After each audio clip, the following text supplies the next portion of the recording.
कि तुहाडा एक छोटे जिहा गलत मैसेज किसी आदमी की रिस्पैक्ट खत्म कर सकता है, उहदा बिजनेस खत्म कर सकता है, उहदा जीना मुश्किल हो जाता है।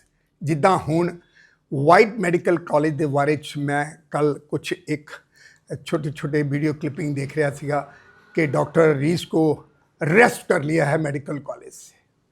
जिन भी चैनलों ने जी लिखा है, मैं उन्होंने सारे कहना चाहना कि बहुत गलत लिखा है। डॉक्टर साहब मेरे नाल बैठे हुए ने मेरे दफ्तर। यस, उन्होंने वो पहले एक यूनिवर्सिटी है अल्फला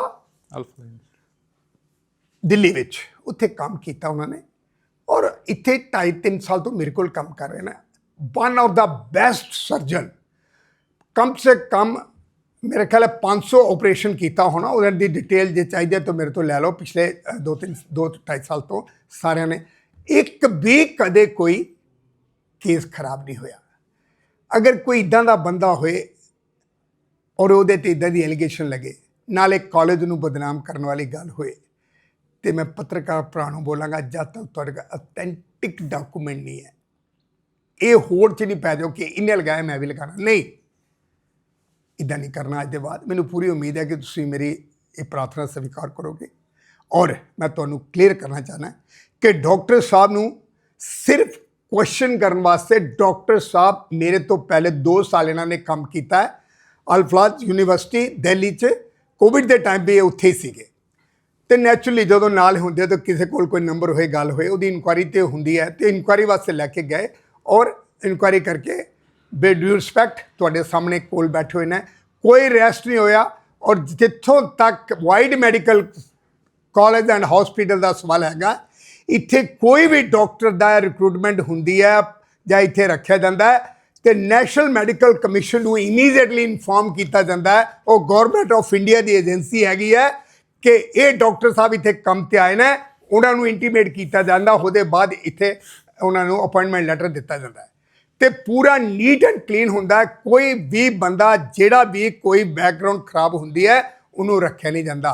तो रेस्ट श्योर कि जेड़ा भी इत्थे डॉक्टर हैगा वो properly verified cleared by the agency इत्थे काम कर रहा है।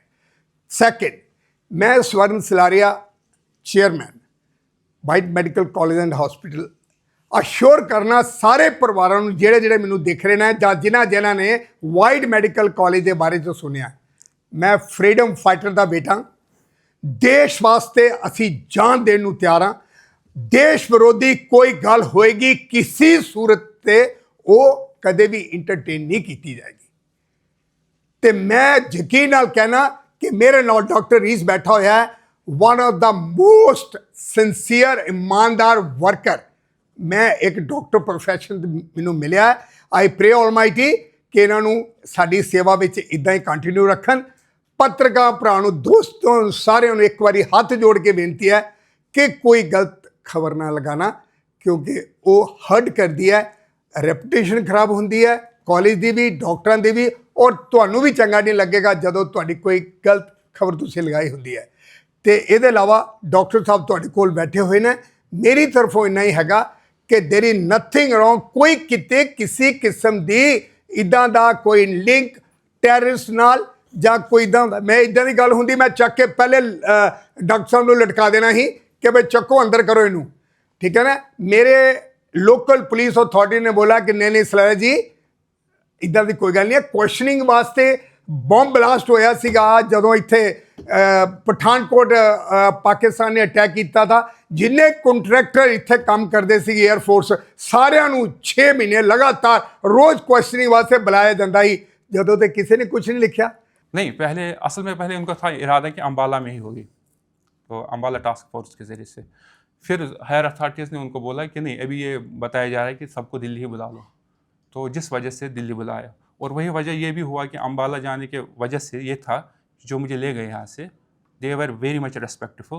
उन्होंने बोला हम 12 बजे से यहाँ वेट करें रात के, लेकिन हम आपके घर नहीं गए। या ऐसा नहीं था कि आप एक्यूज़ हो और हम उठा के ले जाएँ आपको।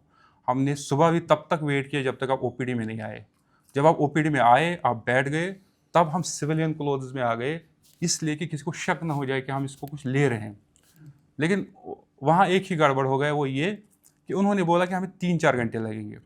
4 घंटे में आपको खुद ही हम वापस लाएंगे, आपके सीनियर से, आप हमारे सीनियर से आपको बात करनी है, बस इतना ही है।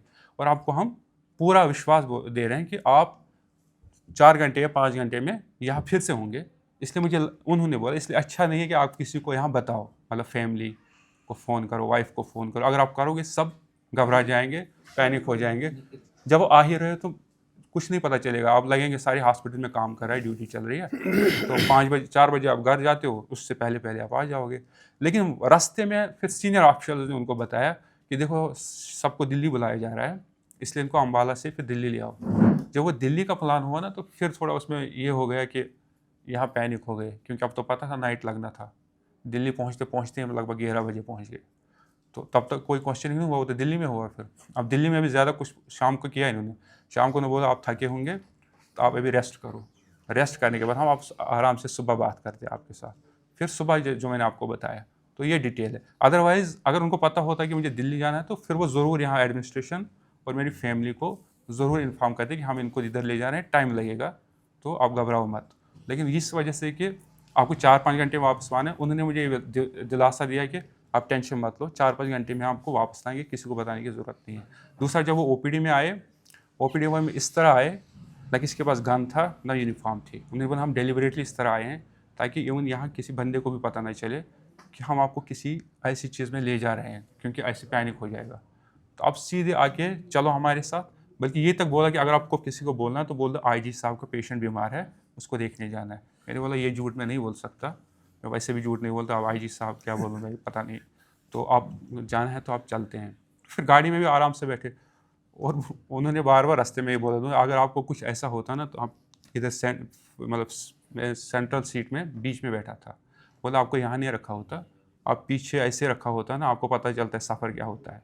वो बार बार रास्ते में मुझे बार बार इतना रेस्पेक्ट कर रहे थे कि आपको कोई दिक्कत तो नहीं है, आपको ये खाने के लिए तो नहीं जाना। तो आई थिंक डॉक्टर सर एक लास्ट क्वेश्चन है, छोटा सा। अभी आपको उधर से क्लीन चिट मिल गई है ना, जी जी, तो आप क्या मैसेज देने चाहते हो? क्योंकि कुछ आपका नाम न्यूज़ चैनलों ने ना, लोकल चैनलों ने नाम अपनी वीडियो तक चलाई रहा है। था, आप क्या मैसेज देना देखो चाहते हो? मुझे लगता छोटा सा मैसेज है दीजिए। बिल्कुल बिल्कुल, मुझे लगता है जो सर चेयरमैन सर ने आपको बोला ना, इससे अच्छे मैसेज कोई नहीं है। अगर आपको लगता भी है कोई कि इस तरह की मैसेज है, उसको पहले पूरी तरह से ऑथेंटिकेट करने के बाद ही उसको आगे चलाओ।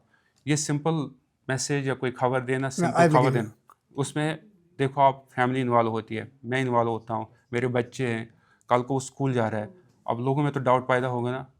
अब इस न्यूज़ की वजह से मैं तो मार्केट भी नहीं जा सकता, पता नहीं लोगों में क्या चल रहा होगा।